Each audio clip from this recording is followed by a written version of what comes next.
ചിലരൊക്കെ പറഞ്ഞു കേട്ടിട്ടുണ്ട് ഒമാനിൽ എത്തിക്കഴിഞ്ഞാൽ പിന്നെ ഒമാൻ വിട്ടുപോവാൻ മനസ്സ് അനുവദിക്കില്ല എന്ന്. പല പ്രവാസികളും നാട്ടിൽ സെറ്റിൽഡ് ആവണമെന്ന് ആഗ്രഹിക്കുമ്പോൾ ഒമാനിലെ പ്രവാസികൾ ചിന്തിക്കുന്നത് നേരെ തിരിച്ചാണ്. അവര് കുടുംബത്തെയൊക്കെ കൂട്ടിക്കൊണ്ട് ഒമാനിൽ വന്ന് സെറ്റിൽഡ് ആവാറാണ് പതിവ്. ഒട്ടുമിക്ക മലയാളികളുടെയും മറ്റ് പ്രവാസികളുടെയൊക്കെ കാര്യം ഇതുപോലൊക്കെ തന്നെയാണ്. എന്തുകൊണ്ടാണ് ഈ മലയാളികളെ അല്ലെങ്കിൽ ഈ പ്രവാസികളെ ഒമാനിൽ പിടിച്ചു നിർത്തുന്നത് എന്ന് പലപ്പോഴും ചിന്തിച്ചിട്ടുണ്ട്. അതിനൊരു പ്രധാനപ്പെട്ട കാര്യമുണ്ട്. മറ്റ് GCC രാജ്യങ്ങളെ അപേക്ഷിച്ച് ഒമാന് മാത്രം അവകാശപ്പെടാൻ കഴിയുന്ന ഒരു പ്രത്യേകതയാണത്. അതെന്താണെന്നല്ലേ പറഞ്ഞു തരാം. ജീവിത ചെലവ് ഏറ്റവും കുറവുള്ള GCC രാജ്യമാണ് ഒമാൻ.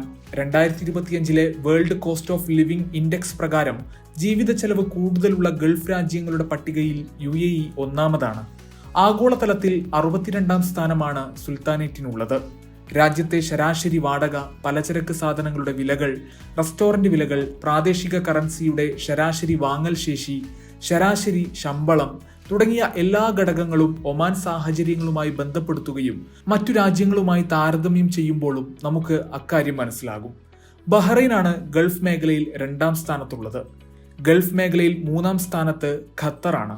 ഉയർന്ന ജീവിത ചെലവിന്റെ കാര്യത്തിൽ അറബ് ലോകത്തെ യമൻ 2ാം സ്ഥാനത്തും, പലസ്തീൻ 8ാം സ്ഥാനത്തും, ലെബനൻ 9ാം സ്ഥാനത്തും, സൊമാലിയ 10ാം സ്ഥാനത്തുമാണുള്ളത്.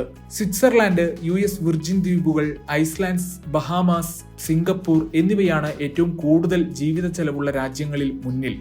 സൂചികയിൽ ഉൾപ്പെടുത്തിയിട്ടുള്ള ആകെ 139 രാജ്യങ്ങളിൽ ജീവിക്കാൻ ഏറ്റവും ചെലവ് കുറഞ്ഞ രാജ്യങ്ങൾ Pakistan, Libya, Egypt, India, Afghanistan, Madagascar, Bangladesh, Russia, Paraguay എന്നിവയാണ്.